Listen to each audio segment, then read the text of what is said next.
gosh. Good morning, everyone. It is 9:03 a.m. This is a regularly scheduled meeting of the Fort Myers Beach Local Planning Agency.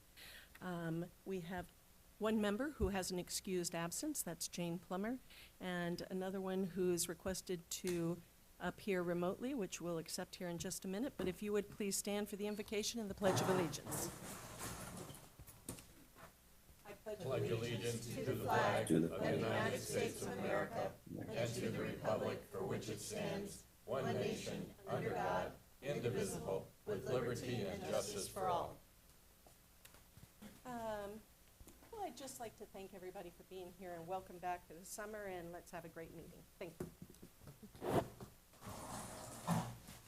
So before we go any further, could I have a motion, please, to accept Mr. Sutta? Second. There's a motion and a second. Is there any objection to the motion?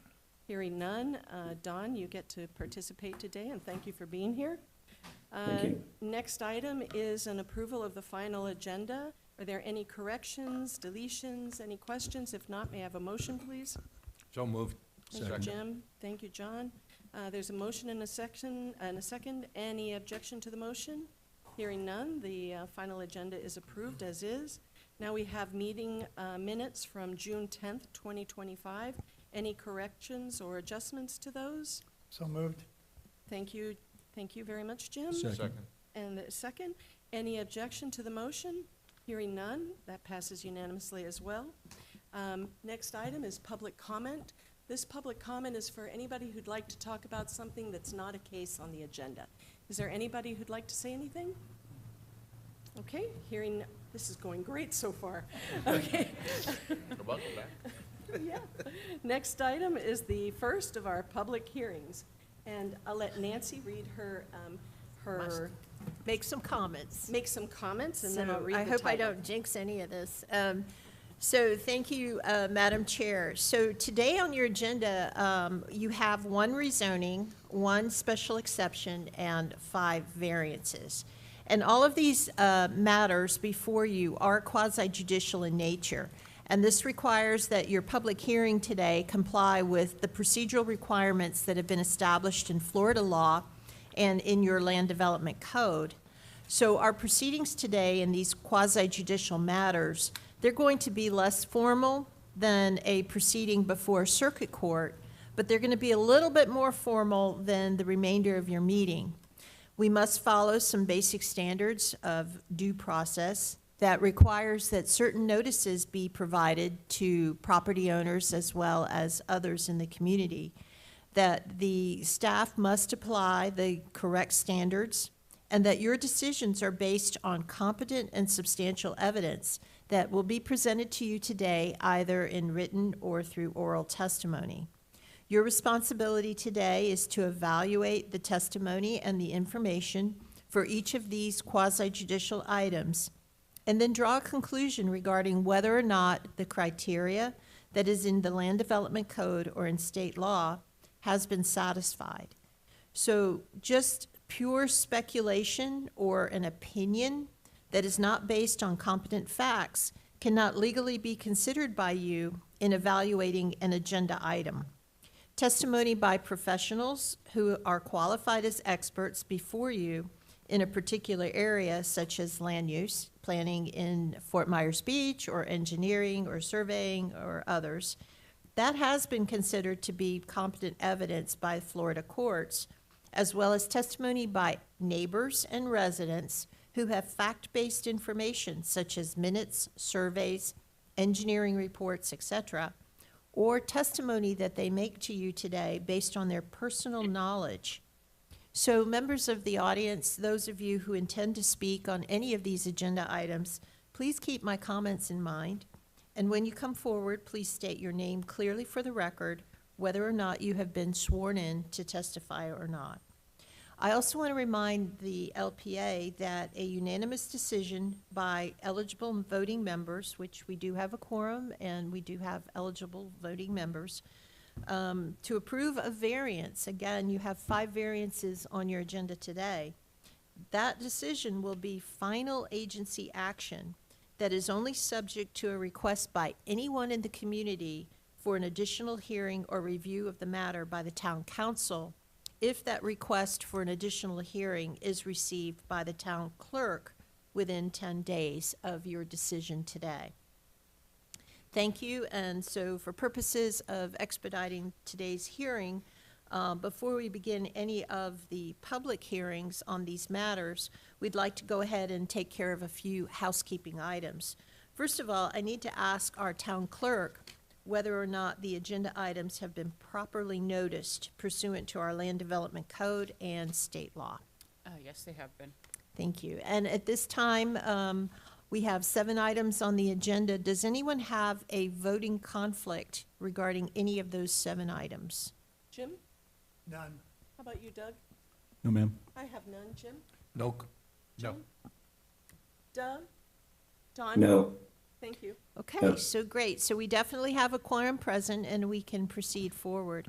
At this time, if there's anyone in the audience who would like to present testimony, if you would please rise, raise your right hand, and the town clerk will administer an oath to you. So this is any of you who want to speak, period. And, you know, if you just think you might, okay. Yeah, because you never know. Okay. Somebody's going to say something, you're going to want to get up. There you go. Perfect. All right.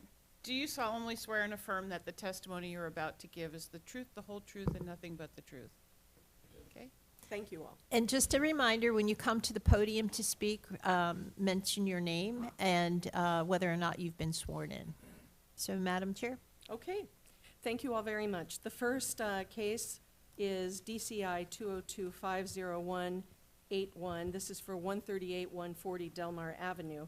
An ordinance of the town of Fort Myers Beach, Florida, approving with conditions, or denying an application to rezone property located at 138-140 Delmar Avenue, generally identified as strap number 194624 W30100B 0150, Fort Myers Beach, residential conservation from residential conservation to residential plan development, to allow construction of a 2-story duplex above flood elevation and a deviation from section 34638D2 of the Land Development Code to allow a porch and stoop to encroach 15 feet into the 25-foot street setback, where a maximum encroachment of 10 feet is permitted for accessory uses, providing for clarification as necessary, providing for conflicts of law, Scrivener's errors, severability, and providing for an effective date.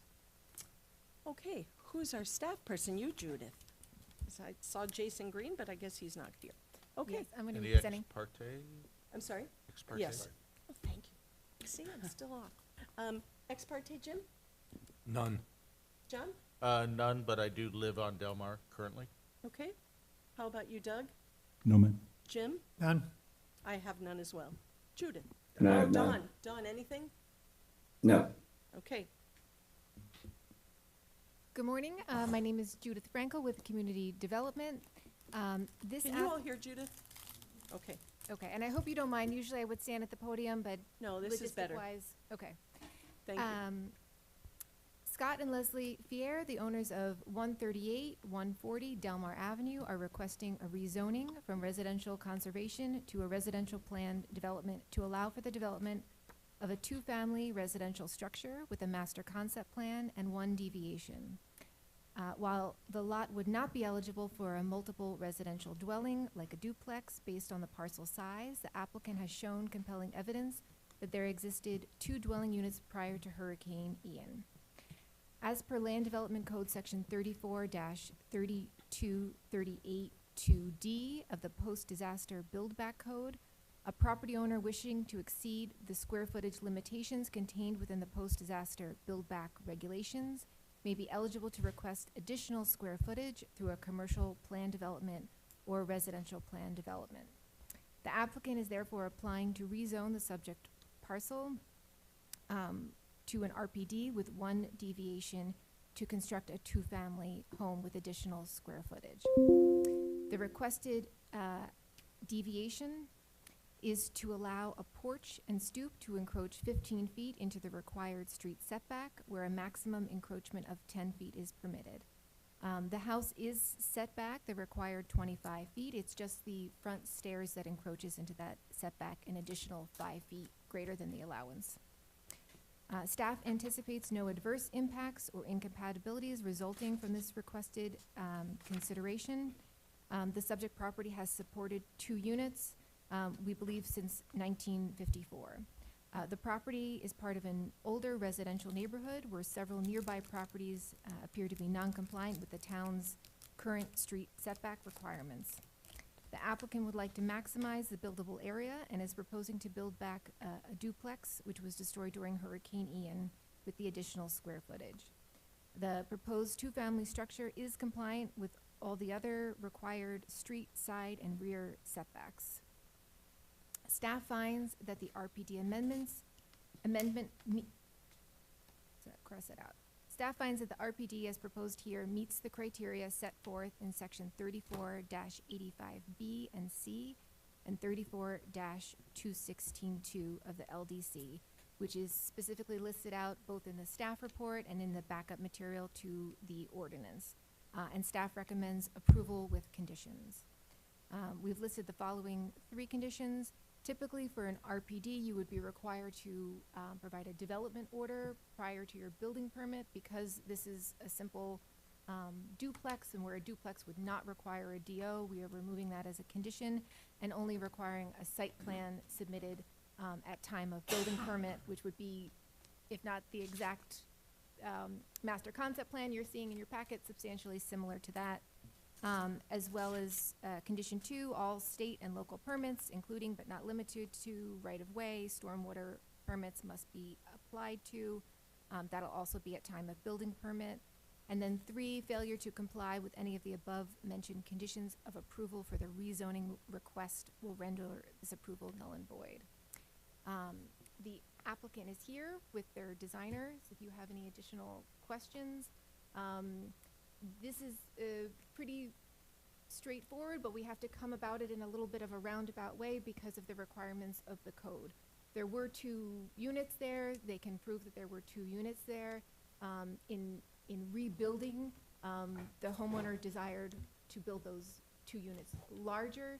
The code does not allow those units to be larger by right through the build back code, but it offers this opportunity to apply for the RPD to get those 2 units at a greater size. So this will come to you, and then it will have to go to 2 town council meetings, just like a typical plan development. Thank you, Judith. Questions for Judith? Jim? None. Doug? None. Don, any questions for Judith? No questions, thanks. John? No, I'm good. Jim? No questions. I have none. Would the applicant like to say anything or comment on this? It's your chance to tell us about this.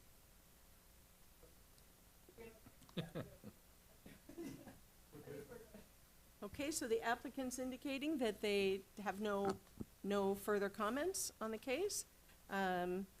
Any Public comment. public comment? Thank you for keeping me on track today, because you know I'm rusty. Any public comment on this?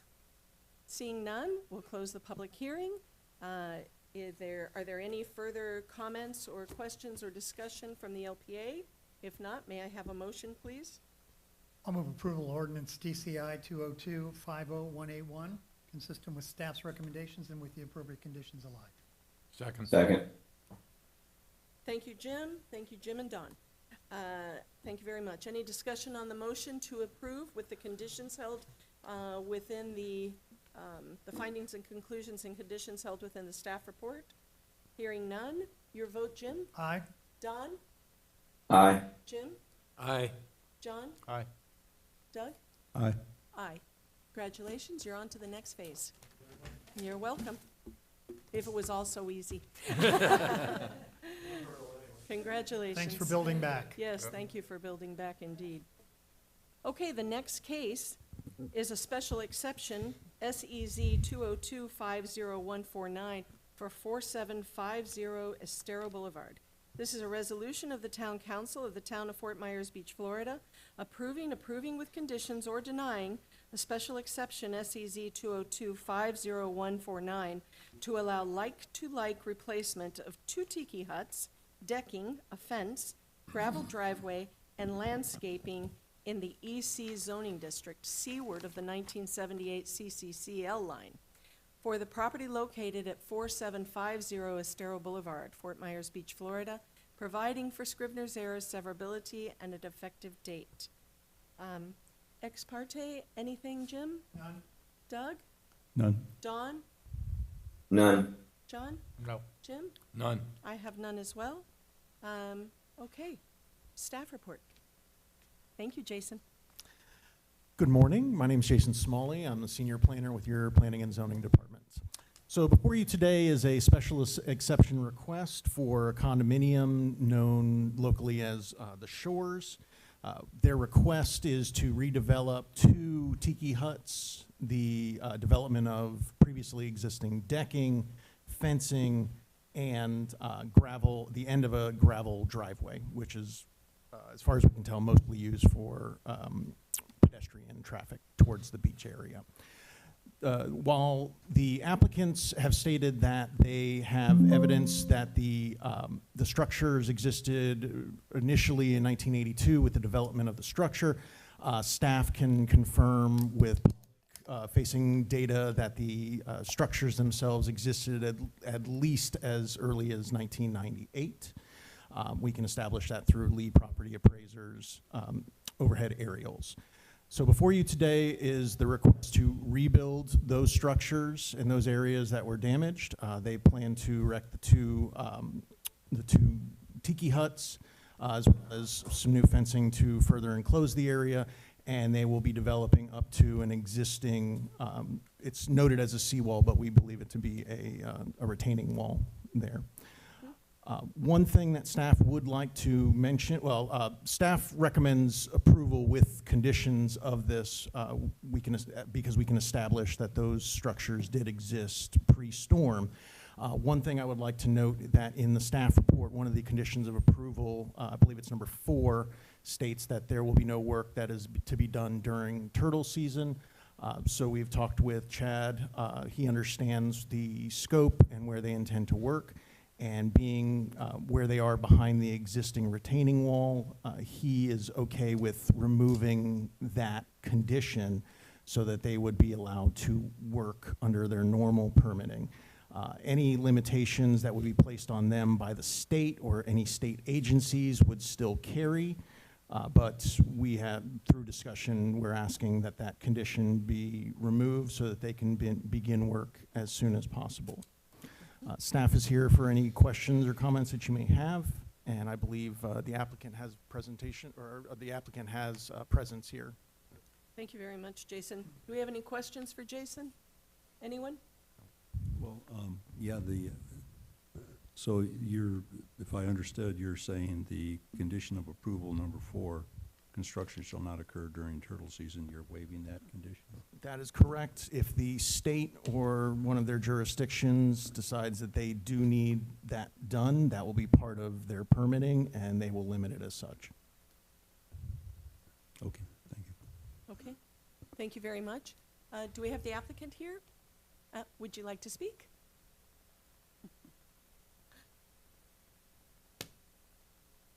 Dorina, hold on one second. Josh, can you hear her? Because it's a little, is she on?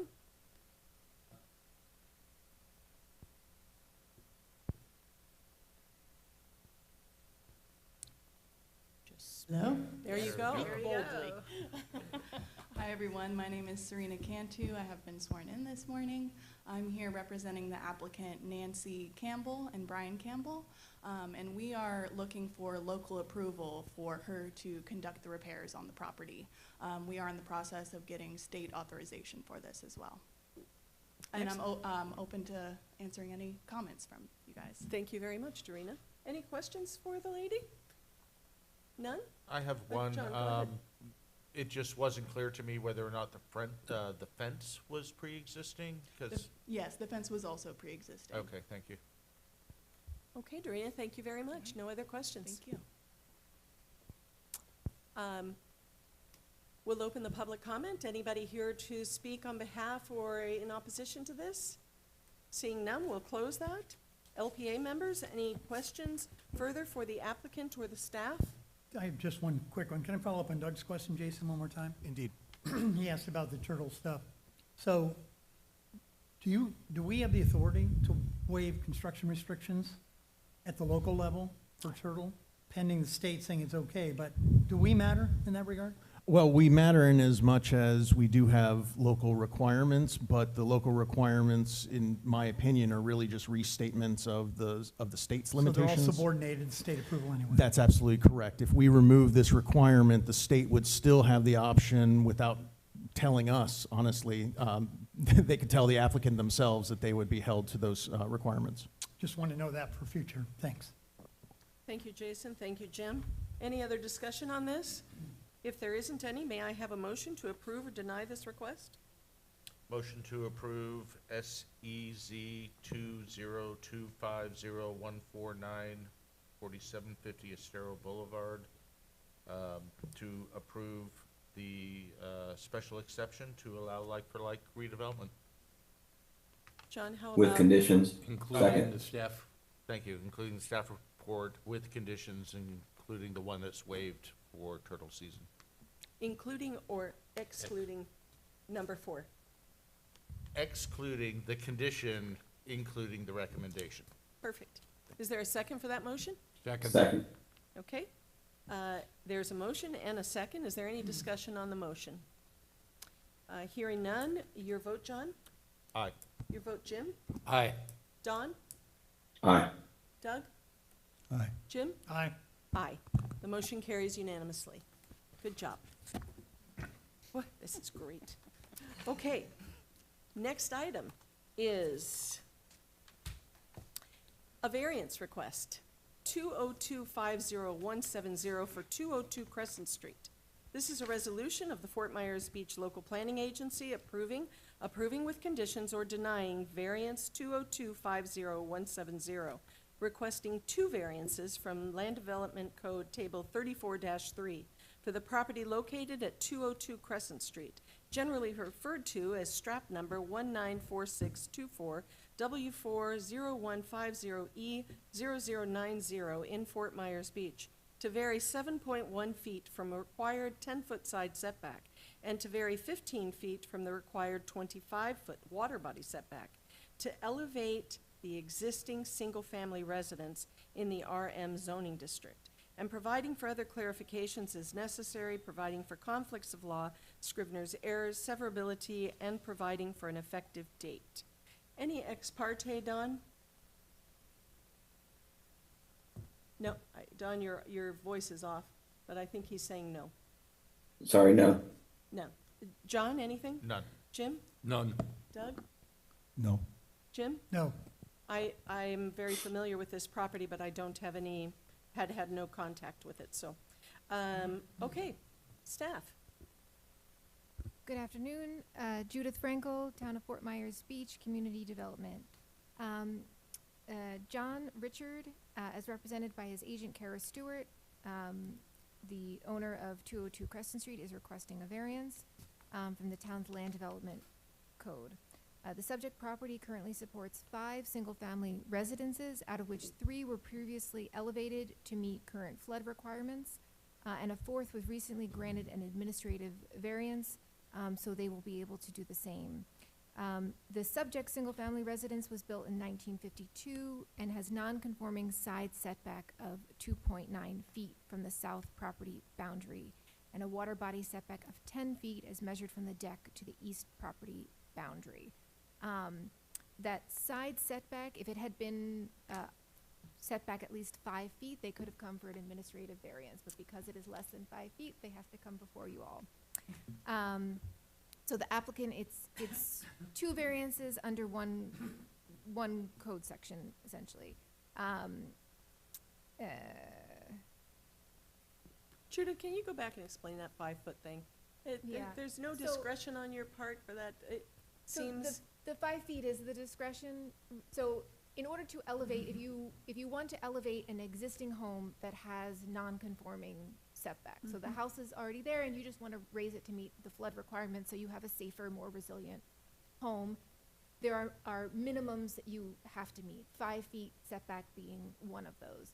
So then you would apply for an administrative variance, which is what the other structure on this property did recently, to be able to raise it above flood. When it is less than 5 feet, because 5 feet is kind of considered the minimum typical setback you would have, then they're required to come and ask for a public hearing variance. And can you remind me what was the actual measurement? 2.9 feet from the side setback. Okay. Seems like an awful lot of effort for 24 inches. Okay, go ahead. Sorry. Okay, staff has reviewed the request for the 2 variances from Land Development Code Table 34-3 to vary 7.1 feet from the required 10-foot side setback, and to vary 15 feet from the required 25-foot water body setback to elevate the existing single-family residence in the RM zoning district. And staff finds that the variances requested do meet the requirements set forth in section 34-87 B and C. Therefore, staff recommends approval with conditions of this variance application. Approval of the variance does not give the applicant undeniable right to permit approval. Development or redevelopment of the property must comply with all other applicable requirements of the Land Development Code. If the LPA wishes to approve this project through the recommended following conditions, the variance shall only apply to the single-family home as shown on the provided site plan. Demolition or substantial damage to the residential structure shall render the variances to be null and void.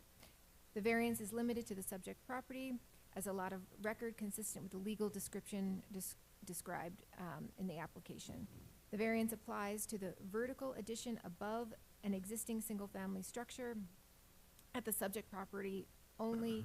Any additional modification or additional construction would then need to comply with applicable regulations or seek a new variance. The variance applies to the modified setbacks of the south and east property boundaries as shown in Exhibit B. No other portion of the single-family dwelling or accessory structures may be extended into a required setback. All to say is that it's important to note the difference between the variance and a rezoning. The variance only goes with that structure. So if that structure were to be destroyed or redeveloped, then it would be a new process from scratch. The applicant's agent is here. Thank Wanna you, ask her any thank you very much, Judith. Any questions for Judith? I just want to add on to what Judith had said, in that this is the first of 5 variances that you have today, and so your decision would be final agency action unless there is a request made within 10 days to the town clerk for any additional hearings. Thank you, Nancy. Kara? Good morning, Kara Stewart on behalf of John Richard. We don't really have anything else to add. The structure, as we mentioned, was there since 1952. It's amazing that it's still standing. It's one of those old-time, hardy structures, as some of you are very familiar with. Anyway, any questions for me? I'm happy to answer them. You know, I'm just going to say, do you find it, as we encourage people to solidify their houses and whatnot, I know John, this is a time delay for him, but what if it was someone else who this was going to be a make or break situation? It just seems like there should be some leniency with regards to elevation. The house isn't going to move anywhere, it's just going to go up. I don't know, maybe that's something to think about and talk about in the future. I can make a comment on that. I mean, I elevated my house in place, in the footprint that it was in. It was conforming when it was built. It was non-conforming because the setbacks were changed, and town staff had to make modifications to the ordinances to allow me to do so for something that I thought absolutely should have been administrative.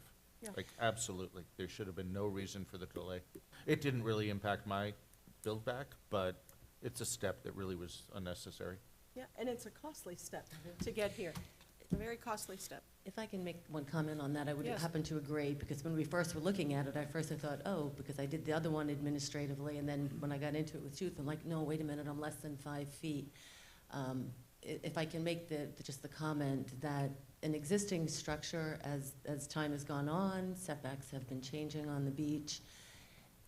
Perhaps maybe if you ask us to get a letter of no objection or something of that nature, where you resolve those issues, that might be helpful. If we could then eliminate coming and making this additional step if there's something less than 5 feet.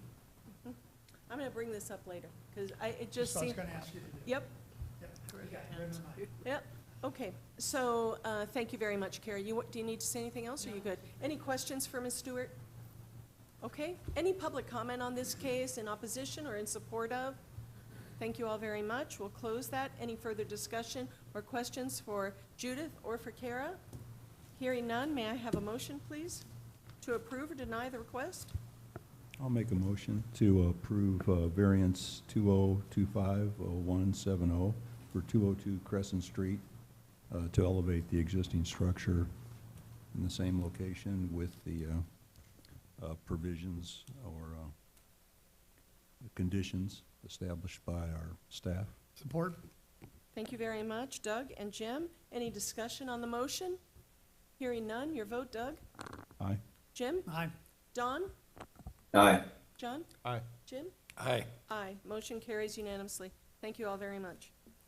Next item is another variance, and this is for 211 Ostigo Drive. This is VAR 20250-136, a resolution of the local planning agency of the town of Fort Myers Beach, Florida, recommending approving with conditions or denying variance VAR 20250-136, requesting 1, a variance from LDC section 34-638D6, which requires accessory structures on corner lots to provide a minimum of 15 side street setback for corner lots with width from 50 to 75 feet, and 2, a variance for Land Development Code 341174B to allow an accessory structure, including a pool, closer to the side street right-of-way line than the principal building in the RC zoning district for the property located at 211 Ostigo Drive,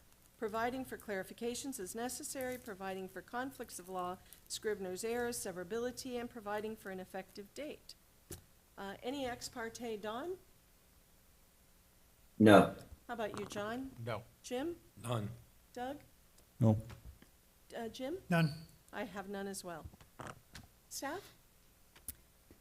Good morning again. Judith Frankel, the town of Fort Myers Beach. This is a variance application by Glenn Harris III, owner of 211 Ostigo Drive. They're requesting a variance from Land Development Code Section 34-638D6, which requires a 15-foot wide street setback for corner lots that have a width of 50 to 75 feet, and a variance from Land Development Code Section 34-1174B, which prohibits the location of an accessory structure, including pools, closer to the side street right-of-way line than the principal building in the RC zoning district. The subject property is 55 feet wide and 108 feet long. It is a conforming lot in the RC zoning district.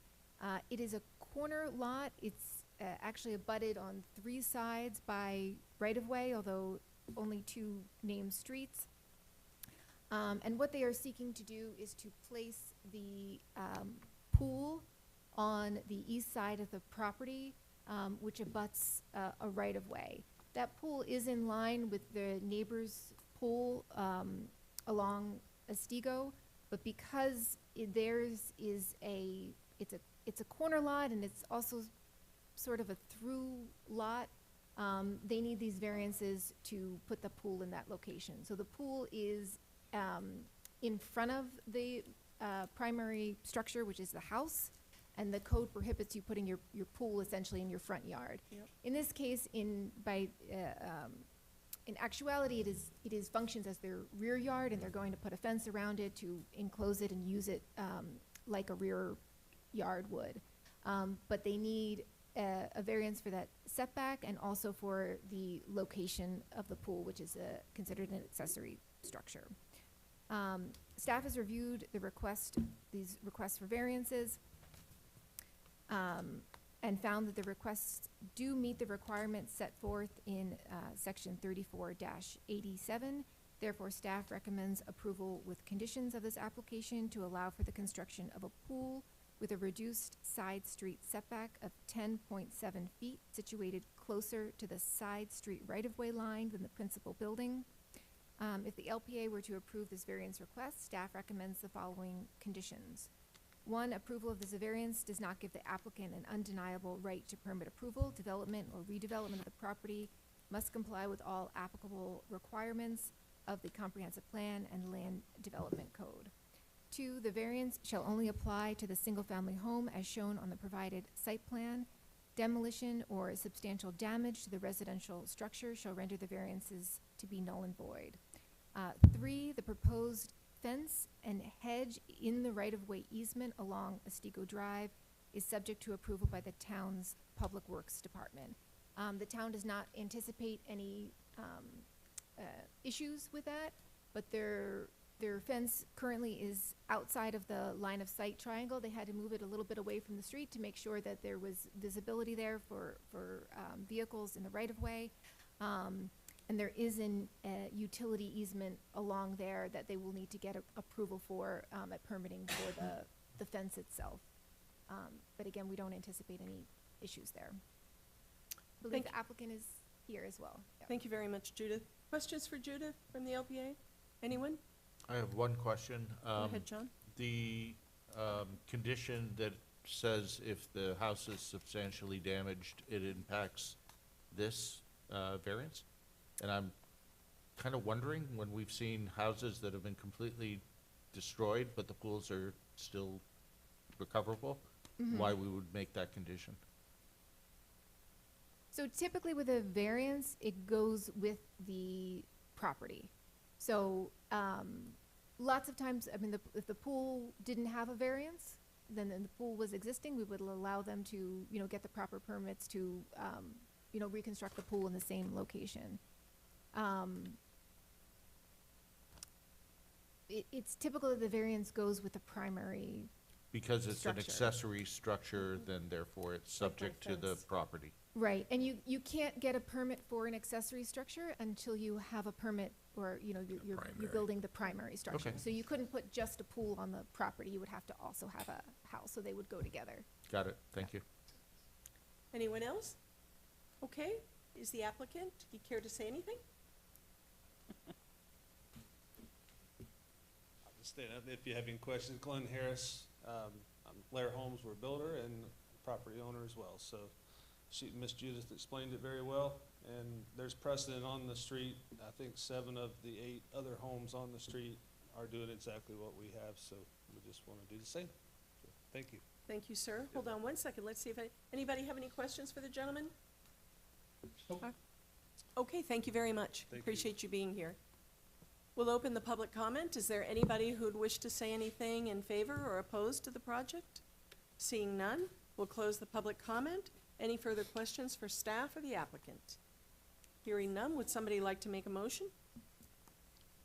I move that we approve variance 202-50136-211 Otsego Drive with the 3 staff conditions included. Second. Thank you, John. Thank you, Jim. Any discussion on the motion? Hearing none, your vote, Jim? Yes. John? Aye. Don? Aye. Doug? Aye. Jim? Aye. And I'm aye. Motion carries unanimously. Thank you, gentlemen, for being here. Next item is VAR 202-50089, 21541 Widgeon Terrace. This is a resolution of the Fort Myers Beach Local Planning Agency approving with conditions, or denying variance 202-50089, requesting a variance from LDC Section 34-6383D for the property located at 21541 Widgeon Terrace, generally referred to as strap number 344624W100001010 in Fort Myers Beach, to vary up to 11.87 feet from the required 25-foot water body setback, to build a new pool and spa structure in the RC zoning district, and providing for other clarifications as necessary, providing for conflicts of law, scrivener's errors, severability, and providing for an effective date. Is there anyone who has any ex parte? Don? No. John? No. Jim? None. Doug? No. Jim? None. And I have none. Staff? Good morning again. Judith Frankel, Town of Fort Myers Beach Community Development Department. Mr. and Mrs. Rubner, the property owners, are requesting relief from Land Development Code Section 34-638-3D regarding minimum setbacks to reduce the required setback of 25 feet to up to 11.87 feet to accommodate a proposed pool and spa. This code section requires that all buildings and structures be located at least 25 feet from bay waters. The setback of 25 feet is measured from the mean high water line. The pool and spa are proposed to be set back between 19.9 feet and 11.87 feet. You can see on their submitted site plan, they've given you 4 different measurements. The lot is irregularly shaped, and so the pool and pool deck are also, not rectangular. So there's 4 different measurements they give, but the maximum reduced setback is the 11.87 feet. The owners have obtained building permit for the construction of the new home at this address. They have also obtained a permit to construct a retaining wall at the property to stabilize the pool deck and rear area. And now they are seeking to construct a pool and spa. Staff have reviewed the request for a variance and found that the request does not meet the requirements set forth in section 34-87, as the pool and spa locations and the proposed setbacks are the result of the applicant's design choices. Although we note that the requested reduced setback does not seem to impact the abutting properties due to the irregular shape and situation of the subject parcel. Essentially, staff's reached their recommendation. The criteria require us to look at whether or not the request is a result of the applicant's actions. And in this case, it appears to be a design choice, as it's a new home and a new pool. These are choices made by the applicant in this case. Therefore, staff recommends denial of the application, which is a variance of up to vary by up to 13.13 feet for a setback of 11.87 feet from the water body setback to construct a new pool and spa. The applicant is here as well if you have any questions for them. Any questions for Judith on this? Don? Just one, I think did I read it right? There's one that it actually goes to 1 foot? A setback of 1 foot, is that correct?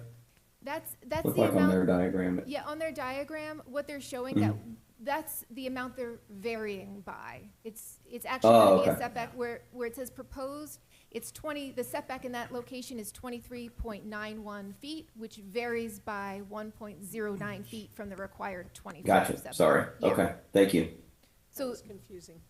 yes, Yeah. the setback is 25 feet, and the smallest setback that they're asking for is the 11.87 feet, which is a difference of 13.13. Gotcha, okay.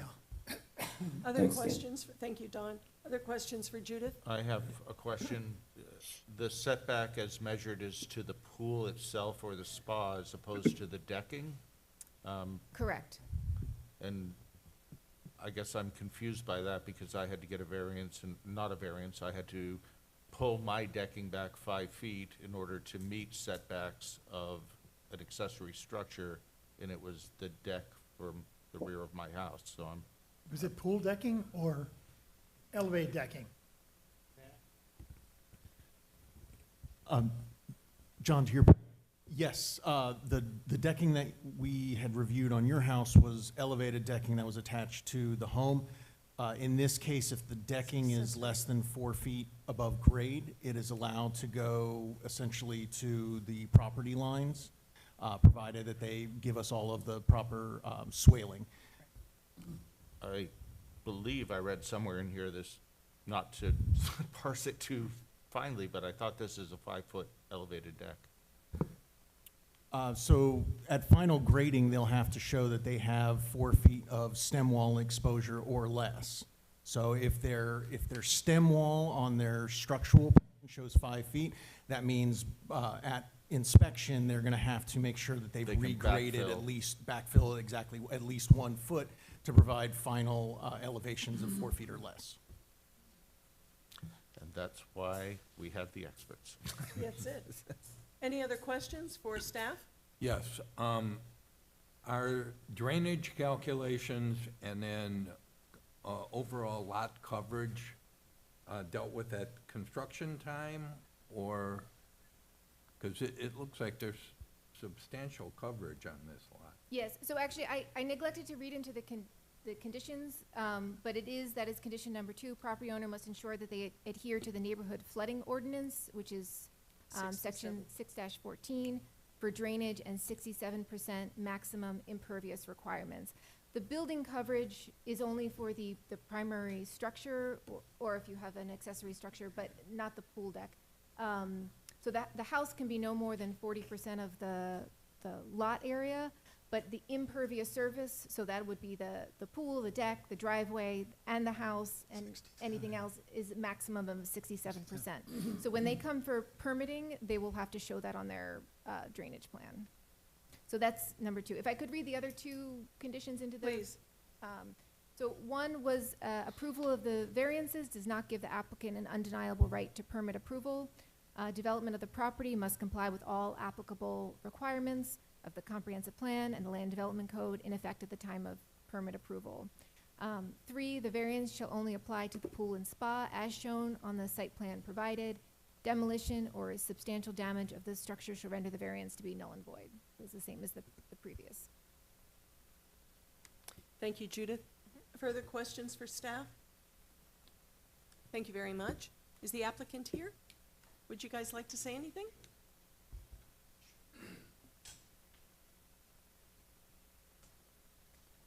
Good morning, Mark Harden, Harden Custom Homes. This is Chad Rubner. Good morning to you both. We've been sworn in. We appreciate your time in hearing this. We could be here for an hour to explain to you how we got here, but I'll give you the shortened abridged version. We started our design process several years ago, and one of the key important elements for this build was where the sun location was at the time that he would be using the house and the pool deck. And at that time, we were in early conversations with our seawall contractor. And at that time, the word seawall was in play, which affects setbacks and various other things.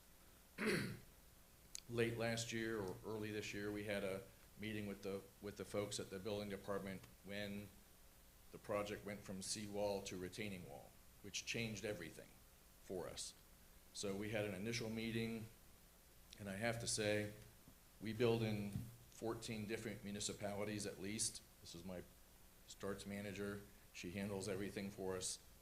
You have a very fine building department. We've built several properties here, and they're doing a fantastic job for you. It's very nice of you to say. Very nice folks. Anyways, we had a meeting. We went through the whole process when we changed from seawall to retaining wall. It had to do with the environmental gentleman that was there, the planning folks. We talked about the possibility of a variance. I believe that there was 2 or 3 other variances on that same canal already. So the expectations were high for us to be able to come in here, present the facts. We were kind of shocked when the initial denial came through. However, when the package was submitted, one key element that was not part of the package was if you're standing on the house looking out over the canal that goes out into the bay, there's a nice couple that lives next door that has their pool home, friends of the Rubners.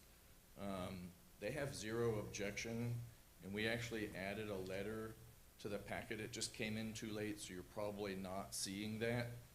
But the neighbors are in favor of us doing this, and they're the only ones that are gonna see it. It's not gonna block their view. It's not gonna change their lifestyle one iota unless you're cooking steaks out on your grill over there. So really, honestly and truly, the guy next door is in favor. I have a copy of the letter here. If it's not in the packet, I can I get don't that believe to it's you. in the packet. If you want to give it to the town clerk, Amy on the end, that would be.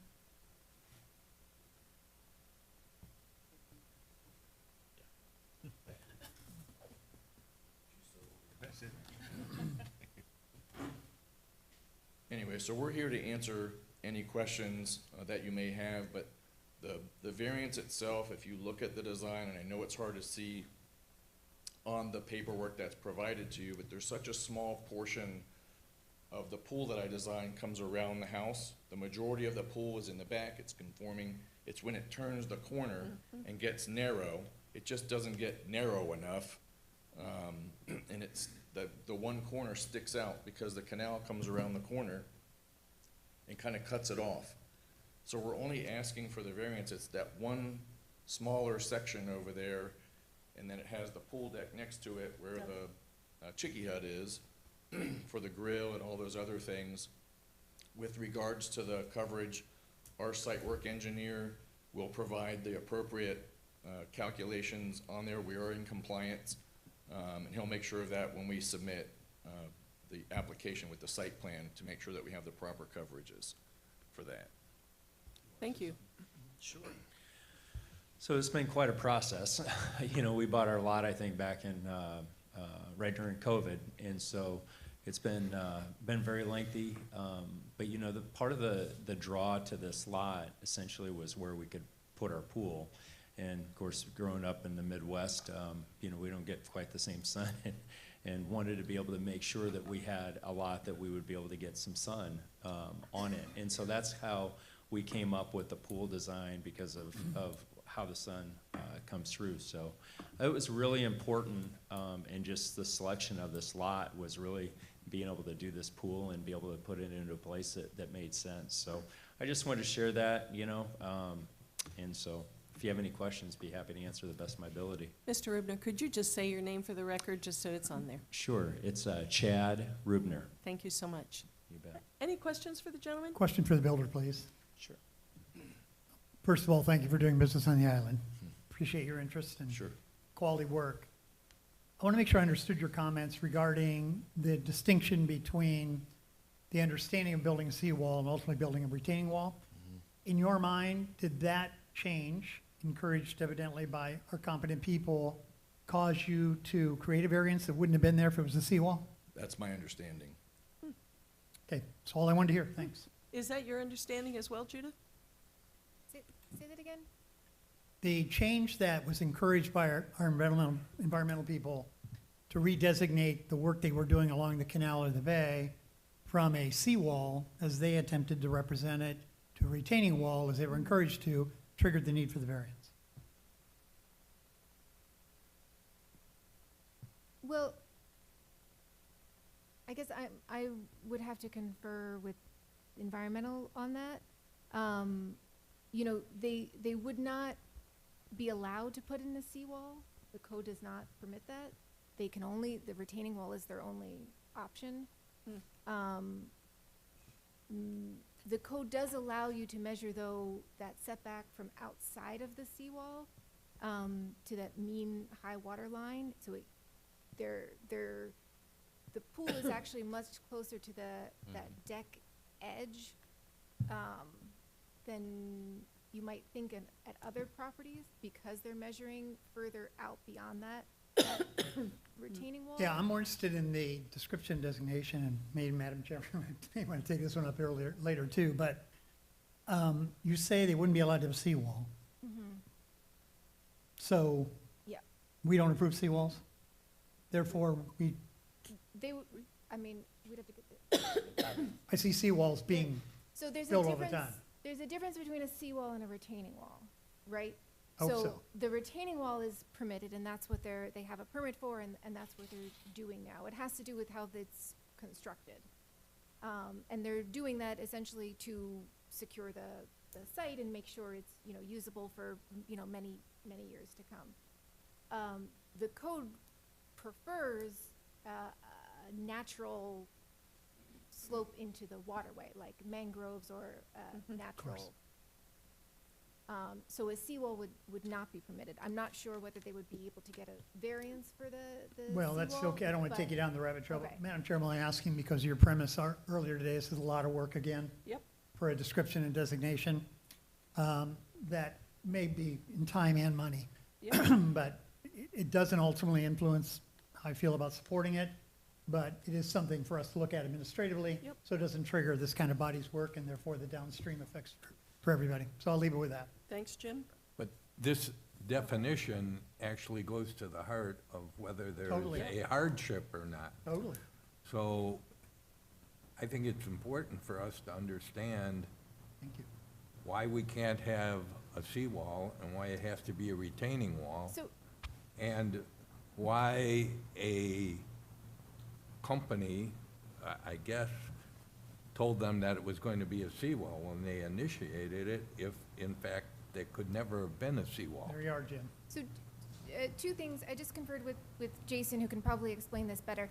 This has to do because it's on a natural water body, not a canal. So the canal is man-made, and so there's different rules there. Because it's on a natural water body and they did not have a wall there previously, it was riprap, which is, stones Yep. and a built-up embankment there. That's why they can't do a seawall. If they had had a seawall previously, we likely would have allowed them to rebuild, or if it was on a man-made canal, then the rule differs. Could I ask you guys a question? How far into this did you discover the seawall retaining wall glitch? Oh, no, can you come up, please? That's okay, we just have to have you on the All record. testimony She's for not us. sworn in. Yep. And were you sworn in? I was not sworn in. My name is Kathy Leslie. I'm the starts manager for Hardin Custom Put your Homes. hand up for a second. There you go. Do you solemnly swear and affirm that the testimony you are about to give is the truth, the whole truth, and nothing but the truth? Now, if you could So, tell us your name for the record. Kat Leslie with Nice Hardin to meet Custom you, Kat. Homes. Nice to meet you as well. This process, as Mr. Rubner stated, started back towards the end of COVID. I would say the design process took about a year, and then I'm trying to find the dates. I didn't know this question was gonna come up. That's okay, it doesn't have to be Makes us precise, sound- just more or less. I want to say I started this process easily almost 2 years ago. And that's We- just the permitting after the design phase and everything. That's me going into the building department, having said But meeting with zoning. specifically the seawall versus retaining The wall seawall, discussion. that started right out of the gate because. Right out of the gate. Yes, ma'am, because when I permitted the house, I in tandem permitted the right-of-way and in tandem permitted the pool. So the pool was rejected immediately based on this. And I met with Eli, Chad, Yep. who is the environmentalist, and one other young lady, I can't recall her name. But we had a meeting with our civil engineer, myself, and Mr. Hardin to discuss, like you said, the difference between a retaining Right. wall versus a seawall. We originally had the seawall on our site plan, and that's what kind of kiboshed everything and started that conversation. I have a question. So if you had would the seawall and the retaining wall be on the same alignment? Or are they or is the seawall on the mean high water line? If you drove out to the property right now and you walk around in the dirt, you're gonna see chunks of concrete put in the ground with a concrete cap on top. And you say, oh, they just put a seawall in, because that's what it looks like. It's just not out where a seawall goes. I see. It's the same damn thing. I see. It makes 0 sense. So when we started this process with the seawall company, and we're working with the salesperson, and we give her all of our business over the years, millions plus, just in referrals, we went back and we relied on their information that it was a seawall. Well, our site engineer took the information that we got from them and created the site plan with the setbacks Sure. from the face of the seawall to the inside of the pool where the plaster meets the water. That's where your setback is. We are in compliant. And then we're going through the process, and something inside of that seawall company changed from seawall to retaining wall, and we were not notified by them. They didn't say anything to us. Shame on them. So they went months and then got their permit, did the whole thing. All of a sudden now, we're getting rejected because it's a retaining wall. and it doesn't meet the setbacks, and so. Understood. You can see where the mess happened, and we're told you can't put the seawall. This property is partially on a canal, and then it wraps around and it faces the bay. Yep. If you stand there and look, and we tried to find aerial photos of when that was dug out, and the spoils are on the outside. This is a canal, by all intents and purposes. However, it's overlooking the bay, so it's natural water body. This is not. It was flats. So, and the old timers you talk to, it was flats. They dug that out. Sure. But we tried to go down that rabbit trail and got, I think we finally got you Another rabbit. energized on this topic, seems. anyways. So Hey, when was hold the on. existing retaining wall built? They're literally are just finishing it now. It's been since December, January, and then, right? This has been a long haul And it for was, them it was initially complete intended this. to be a seawall? Initially, yes. Don't you have to have the same setback, different setbacks from the seawall? It's different. The setbacks from, when you put a retaining wall in, you gotta go back out to the mean high water line. Okay. When you put the seawall in, the setbacks are shorter. So, I see. So if it'd been a seawall, you wouldn't have to ask for these Correct. variances. We would be There's the deal. swimming in the pool. Could you have built the seawall at the mean water?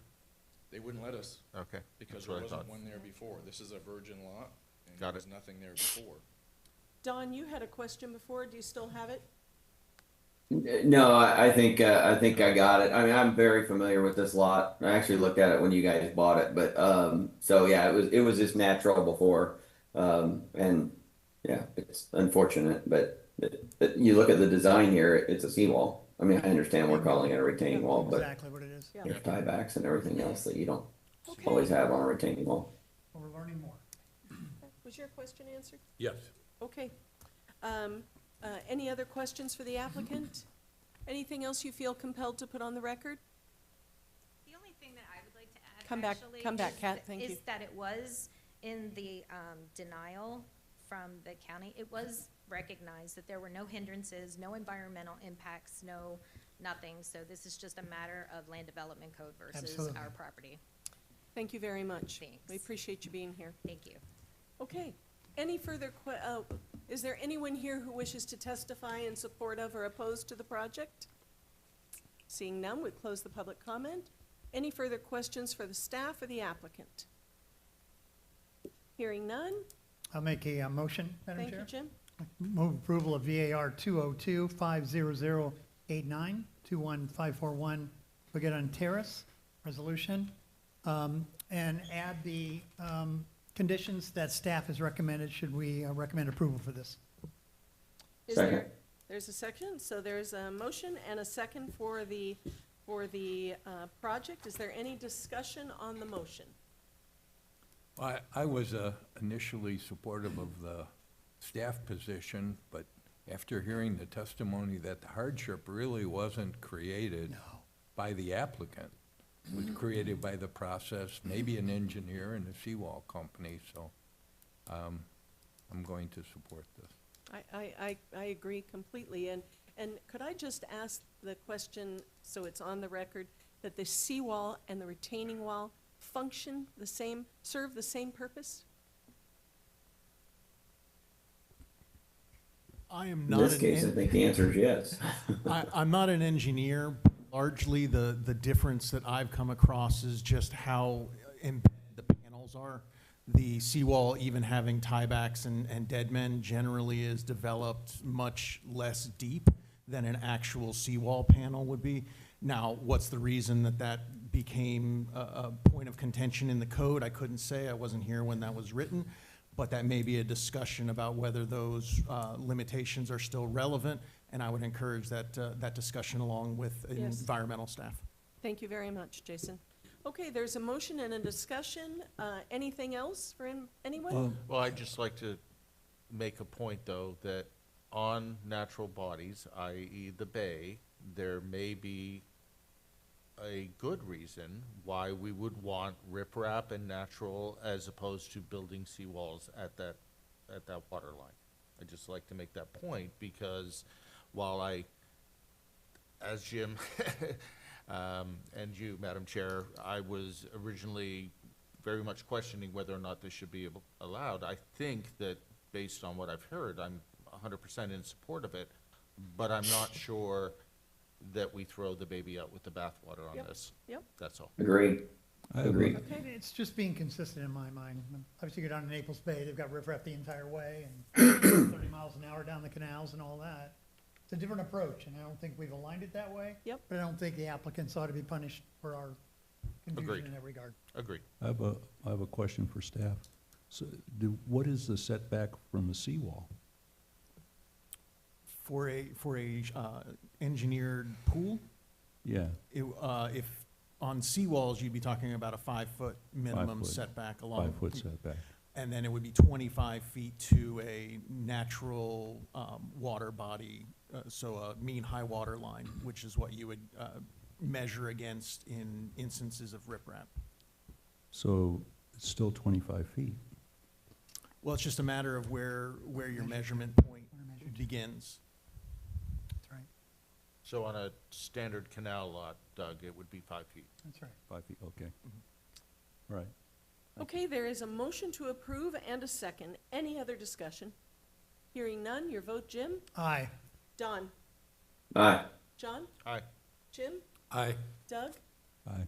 Aye. Motion carries unanimously. Go build Thank that you all very thing. much for your perseverance. You look Interesting. lovely. Yeah. it's coming Okay, soon. the next item on the agenda is a variance request, VAR 202-50075 for 5236 Estero Boulevard. This is a resolution of the Fort Myers Beach Local Planning Agency approving with conditions, or denying variance application 202-50075 for the property located at 5236 Estero Boulevard, Fort Myers Beach, strap number 334624W1 002060280 for the following 3 variances.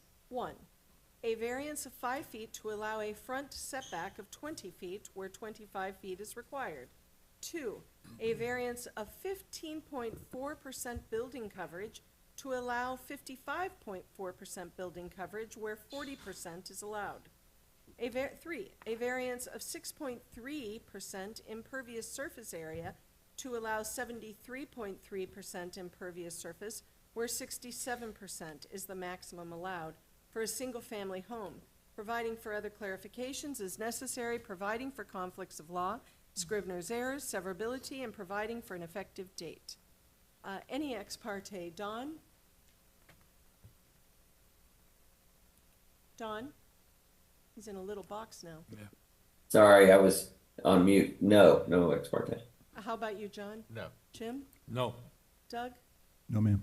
Jim? No. I have none as well. Staff report, please.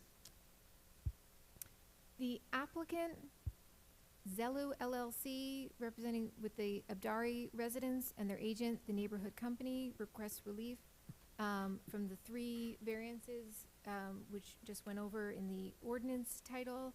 The intent is to build 1 single-family home at the site. The proposed single-family residence will have a footprint of 1,778 square feet, which includes a raised pool and pool deck. House will consist of 3 floors, 2 of which will be habitable. Prior to the storm, the single-family residence and accessory improvements on the property totals about 1,210 square feet without a pool. The parcel does not meet the minimum dimensions and size for a lot in the RM zoning district. This is an older platted lot. A minimum use determination was obtained for the property to allow for this construction. The small non-conforming size is a condition of the property which was not caused by the applicant. Additionally, there is an access easement existing along the north side of the property that does not seem to provide access either for or to the neighboring properties. There's a number of easements that impact this particular parcel. Typically, during staff review, we consider access easements that are going to have vehicles driven on them as an impervious surface, because even if it's made up of gravel, sand, crushed rock, just due to the impaction over time, it becomes impervious. So that led to the further constraints of this site. The location of the 1978 coastal construction control line was put in place after the original platting of the subject property, which reduces the buildable area for the single-family home. Hurricane Ian destroyed the original home that was constructed prior to 1978. The requested variance will allow for a 20-foot reduction from the required 25-foot front setback that represents a de minimis variance to allow for the reasonable construction of a residence that is about 54 feet deep and 33 feet wide. That's one of the questions in the criteria is this a de minimis request? And staff believes that it is, due to this is the footprint of the home that is being proposed. The requested front setback of 5 feet will provide adequate separation to allow vehicular access to the residence through the adjacent 10-foot private road easement. The new construction is designed for 2 parking spaces below the residence to accommodate the required parking for the site. In the staff report, as well as backup material for the ordinance itself, is a full review of all of the criteria for each of the 3 variances. Staff has reviewed the request for variances and found that the variances do meet the requirements set forth in section 34-87. The recommendation considers the existing conditions at the site were not due to actions taken by the property owner, and that the variances do not appear to create a negative impact on the surrounding properties. Therefore, staff recommends approval with conditions of this application. If the town's LPA recommends approval, town staff recommends the following conditions of approval. 1, approval of these variances does not give the applicant an undeniable right to permit approval. Development of the property must comply with all applicable requirements of the comprehensive plan and land development code in effect at time of permit approval.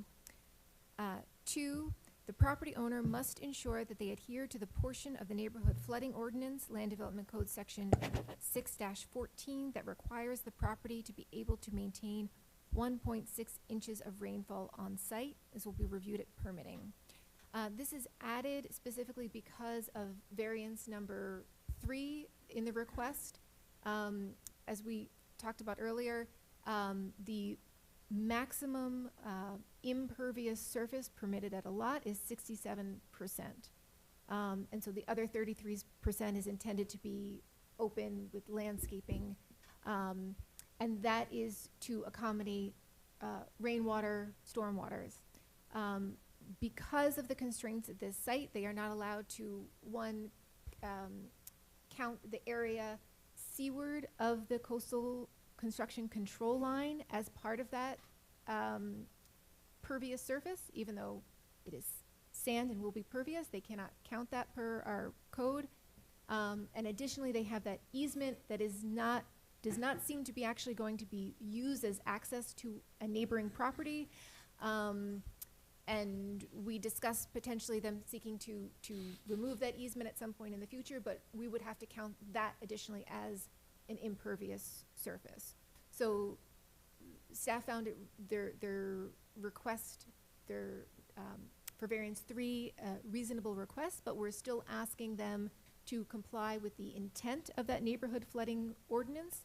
So through other means, they will be able to capture on-site the stormwater, which is maintain that 1.6 inches of rainfall on-site. They have consulted their consultants and feel that they're going to be able to meet that requirement. The 3rd condition, the variance shall only apply to the structure as shown on the provided site plan. Demolition or substantial damage to the structure shall render the variance to be null and void. The applicant is here. They have a presentation. I can also answer any questions. Are there any questions for the staff? I have one. I didn't do the calcs myself, but if the driveway easement wasn't included, would it become conforming? I'm not sure it matters to me because of the coastal construction line, but just as a matter of interest. I think it was still pretty tight. It was close, but not quite. Yeah, they would Part of have the to- reason I ask this is, once again, my own personal experience, where we're requiring people to build quite deep ditches on our properties in order to capture rainwater. And and I understand, we certainly don't want to be flooding our neighbors. 100% agree with that. For a landlocked lot that is surrounded on all sides by either neighbors or a street. You know, here we have a beachfront lot where so much of the land is not able to be part of the calculation. And I, for one, would feel badly about making somebody dig a ditch in their side yard to capture rainfall that's just gonna go to the beach, personally. And I understand it's a constraint of the code, but that's my personal opinion on this. Yeah, so I mean, as you said, the code, it's one code, this neighborhood flooding ordinance for everybody. Yep. And I believe that their solution here is actually not swales, but they have an engineered system. Your point is well taken. Sand is highly permeable. So I guess it's another one of those, we should bring it up as part of the code review. But I just wanted the point to be taken, that's all. I had a couple of questions. The 10-foot easement has not been vacated. That's correct. It has not. So there's been no effort to eliminate that so that that calculation would be adjusted.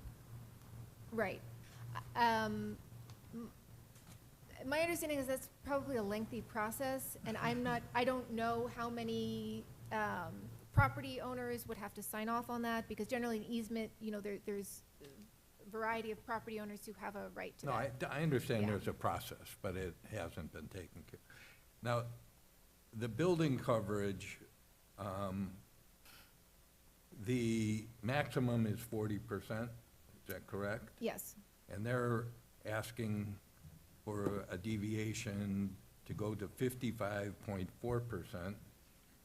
Yes. And that is a result, really, of taking a 1,200 square foot house prior to Ian and now making it a 1,700 square foot house, correct?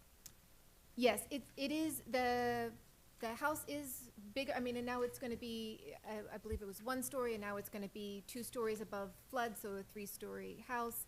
The, part of the footprint, though, that we're considering is the pool, because they have a raised pool, which is, it's gonna be better for the homeowner, and it's gonna make that pool more resilient, but now that pool becomes part of that footprint of the house.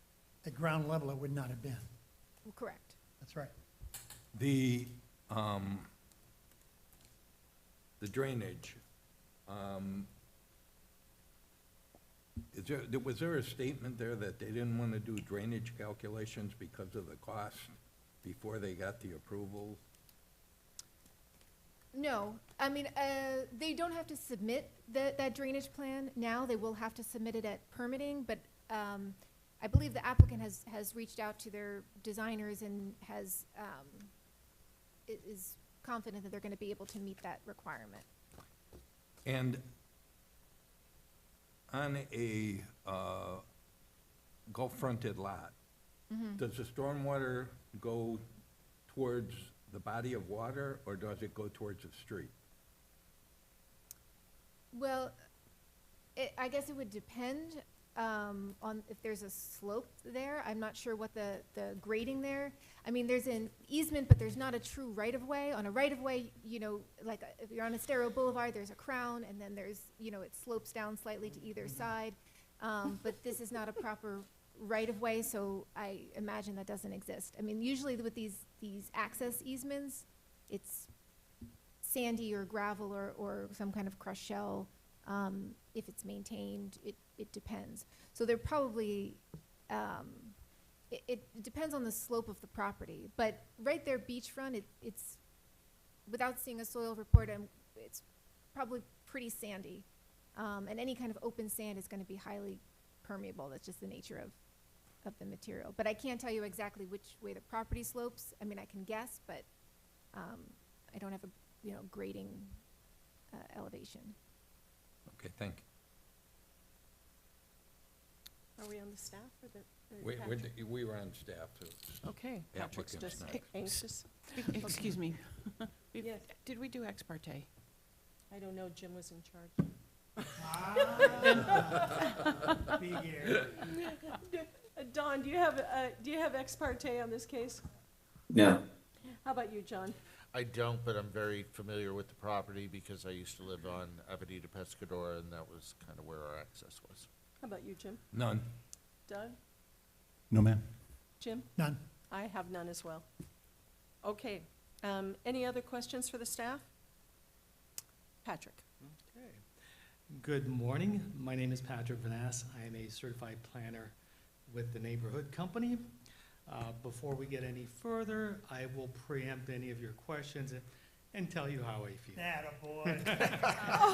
So today I come to you refreshed and relieved. Refreshed because we had a nice summer hiatus. We had a month off, and relieved because my kids are in school. And the first day yesterday was mayhem, so today was much better. What school are they in, Patrick? My daughter is going to Fort Myers High. Oh, and wow. my son is at middle school at Cypress Lakes. That's where I went. So very exciting. I would like to submit our PowerPoint into the record. However, I will forego the formal presentation. I do want to bring up two little things. On your summer sheet for the description, it talks about a front setback of 20 feet. It's actually a front setback of 5 feet, a variance of 20 feet.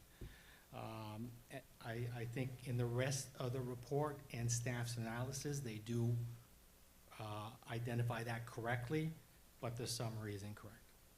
So just a correction there. Also, just to quickly summarize what we're doing is, this is a Gulfront property, beachfront property that is simply trying to rebuild after being destroyed by the storm. It was built in 1952. At that time, it was a legal construction that met all requirements. As you guys know, rules and regulations change over time.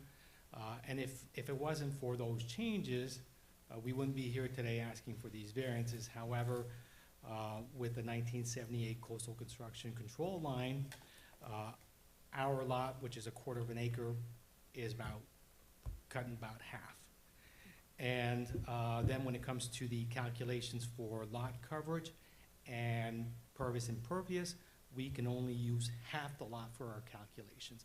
If not for those regulations, we would fully meet requirements. We would be able to provide a sufficient street setback, and we would, just for comparison's sake, instead of asking for variances on the lot coverage and impervious, on the lot coverage, we would be at 27.4 if we were allowed to calculate the entire lot. And on the impervious area, we would be at 36.3, again, if we could calculate the entire lot. So with that said, we have reviewed staff's report. We concur with their findings. We agree with their recommendation of approval. And as a Collier County administrator always tells his staff, be brilliant, be brief, and be gone. And I am done.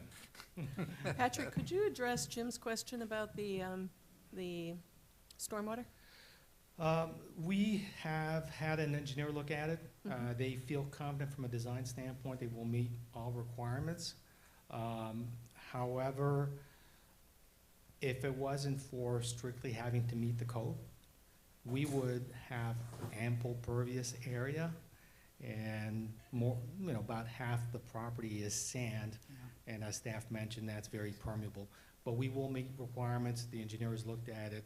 We will comply with that, and we're okay with the conditions that staff have recommended. Okay. Any questions for Mr. Vanass?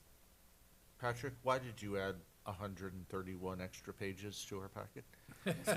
You know what's funny? Because he can. I've also noticed that some of the stuff was in there multiple times? Yes. You bet it was. I'm not quite sure. Yeah. He's I paid was by the scratching my page. head, I was scratching my head on that one also. I withdraw my question. Longer question, or longer document, shorter presentation. I like the trade-offs, fine. Any other questions for Patrick? Don, you have anything from up there? I think that means no. No. Okay, all right. Thank you, Patrick. Thank you. We'll open the public comment. Is anybody here to speak in favor or opposed to the project? And seeing or hearing none, thank you very much. We'll close the public comment. Any further questions for staff or the applicant from the LPA? And if there are none, may I have a motion, please, to approve or deny this request? I'll make a motion to approve variance 2025-0075, 5236 Estero Boulevard, and with the conditions of approval established by staff. Thank you very much, Doug. Is there a second for that motion? Second. Thank you, John. Any discussion on the motion for approval? Hearing none, your vote, Doug? Aye. John? Aye. Jim?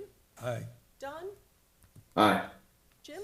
Aye. And aye. The motion carries unanimously. Thank you very much. I'm glad you're feeling refreshed and revived and relaxed and all the rewards. I'm glad you're be gone. The final case on our agenda today is variance request, VAR 202-50146, for 452 Estero Boulevard. This is a resolution of the Fort Myers Beach Local Planning Agency approving with conditions, or denying variance 202-50146, requesting a variance from LDC Section 34, Table 34-3, for the property located at 452 Estero Boulevard, generally referred to as strap number 2446-23W10060D.025F in Fort Myers Beach, to vary 15 feet from the required 25-foot front setback, street setback, and 12 feet from the required rear setback, to build a new single-family home in the RM zoning district, and for providing for other clarifications as necessary for conflicts of law, Scrivener's errors, severability, and providing for an effective date. Is there any ex parte? Don?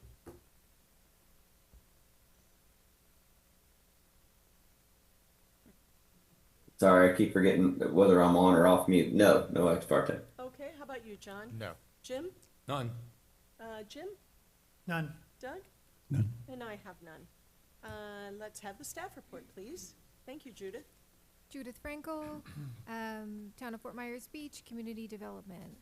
This is an application from LAP FAM Investments number 2452 and their agent Kara Stewart to request relief from Land Development Code Section 34, Table 34-3 for setback requirements in the RM zoning district, resulting in a 10-foot setback from the front property line where a 25-foot setback is required, and an 8-foot setback at the rear property line where a 20-foot setback is required.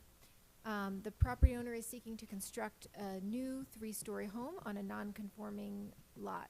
The previous home, destroyed during Hurricane Ian, was a 1-story structure with 2 bedrooms, according to the property appraiser.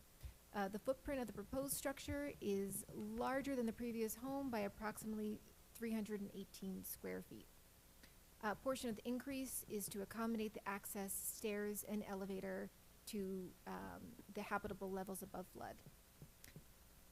The subject property is non-conforming, as I said. It's 50 feet deep and 65 feet wide. A home built to the required front and rear setbacks would result in a 5-foot wide home, which is not feasible. A variance is necessary in this case to be able to accommodate the single-family home. The requested setback results in a 32-foot wide home, which staff feels meets the de minimis criteria. The applicant is not requesting a variance for building coverage, as the house is designed to comply with the maximum 40% allowed building coverage. Staff has reviewed this request and found that the variance request does meet the requirements set forward in Section 34-87 as reviewed in the staff report. Therefore, we recommend approval with conditions of this application. And if the town LPA recommends approval for the variance, the town staff recommends the following conditions of approval. 1, approval of this variance does not give the applicant an undeniable right to permit approval. Development of the property must comply with all applicable requirements of the comprehensive plan and land development code at the time of permit approval. 2, the property owner must ensure that they adhere to the neighborhood flooding ordinance, Land Development Code Section 6-14 for drainage and 67% maximum impervious requirements. 3, the variance shall only apply to the structure as shown on the provided site plan. Demolition or substantial damage to the structure shall render the variance to be null and void. The applicant's representative is here. Do you have any questions? Thank you very much, Judith. Are there any questions for the staff on this? Okay, Kara? Kara Stewart. I don't really have much further to add. The lot is a small lot, 50 by 65. We've oriented it relatively similar to the property that we have obtained a variance for adjacent to it. I'm here to answer any questions you may have. Any questions for Mrs. Stewart? Nope, not here. Anyone? No. Thank you very much, Kara. Thank you. Is there anyone here who would like to speak in favor of or opposed to this project? Hearing none, the public hearing is now closed. Any further questions for the staff or for the applicant? Hearing none, is there a motion from the LPA to approve or deny variance request for 452 Estero Boulevard? I'll make a motion to approve variance 202-50146, 252, or 452 Estero variance, along with 3 staff conditions. Thank you, Jim. Support. Thank you, Jim. There's a motion and a second. Is there any discussion on the motion? Hearing none, your vote, Jim? Yes. Jim? Yes. Doug? Yes. John? Yes. Don? I saw his lips say yes, but he didn't, yes. Must be a verbal Okay, acknowledgement, Doug. that's it. Was that yes, 2 thumbs Don? up. Yes. Needs a sign. Okay, he's nodding. Nodding, All right, yes. so I also support the motion. It carries unanimously. Thank you very much. Nancy, Patrick, hold tight, because I just want to circle back to the previous variance. There were actually 3 variances in that request. Did they need to be addressed individually, or was the motion sufficient for the 3 variance requests held in VAR 202-50075? That is a very good question. We did Thank you. it correct. We did it correct. Okay. And I've been working with staff to basically set forth different findings for each one. That way, in the event of an appeal of that variance, a reviewing court might approve in part or deny in part. But I'm okay with you packaging multiple variances requested in one variance application. Perfect. Thank you very much. All right, we'll move on to the administrative agenda. The first item is LPA members and items and reports. Don, do you have anything? I do not. How about you, John? No, I'm good. Jim? I'm fine, thanks. Doug? Nothing, ma'am. Jim? Nothing. Okay. LPA items, attorney items? No Nancy? items. Community development items? Judith? None. Judith, any great updates to share with us?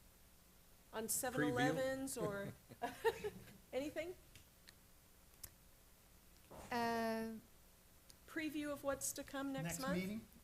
Next meeting is also going to be we have a number of items that were not ready This was not long.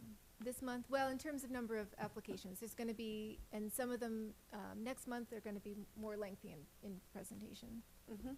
And will we be in the town hall next month?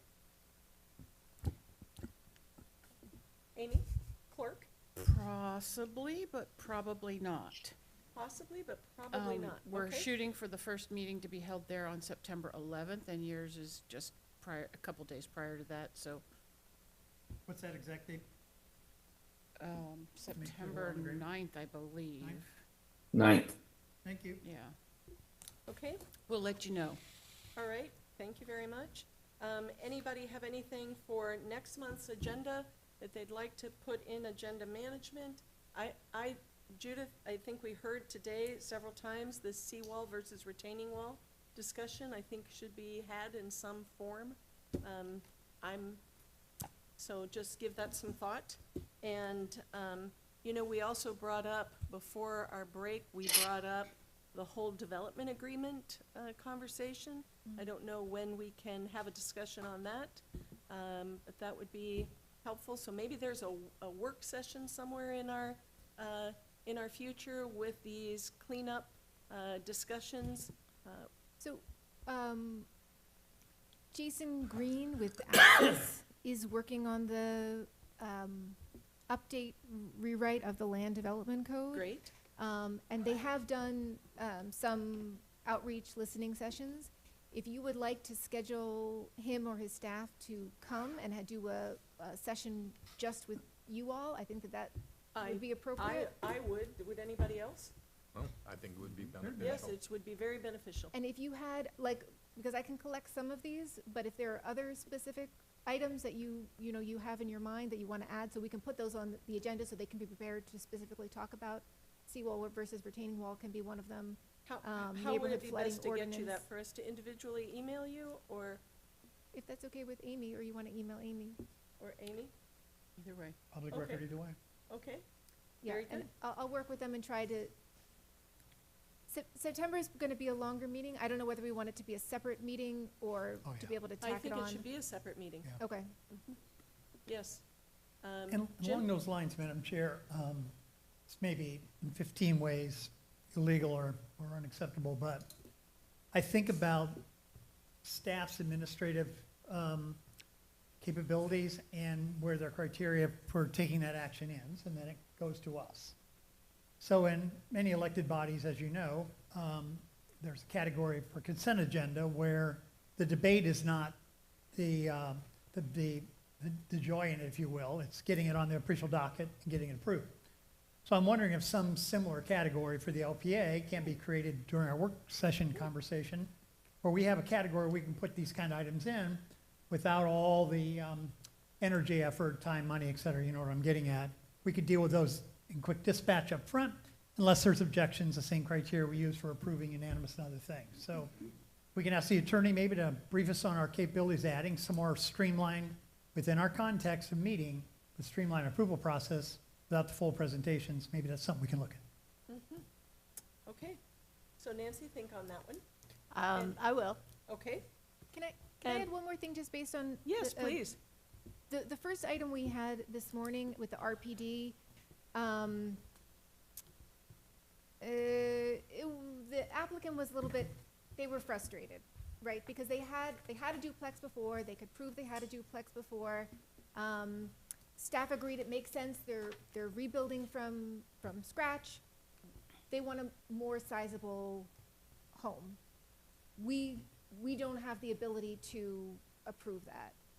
And the build back policy specifically says you get the exact number of square feet you had before and the exact number of bedrooms, and there's very little, if Yes, any, wiggle room. Hallways or bathrooms and, yes. Right. So, among staff, we were discussing the possibility of doing what they're requesting, where it's less than 5 units, because a lot of these properties were 2, 3, or 4 units.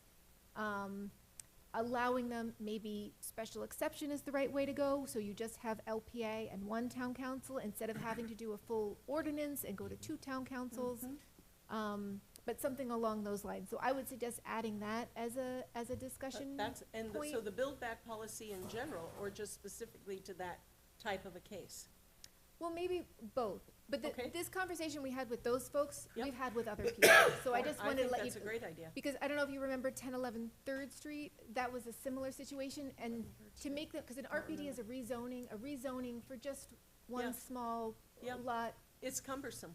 Yeah. John could testify on this. Yeah, On I our would add, behalf in great eloquence. I would add setbacks into that as Absolutely. something to talk about.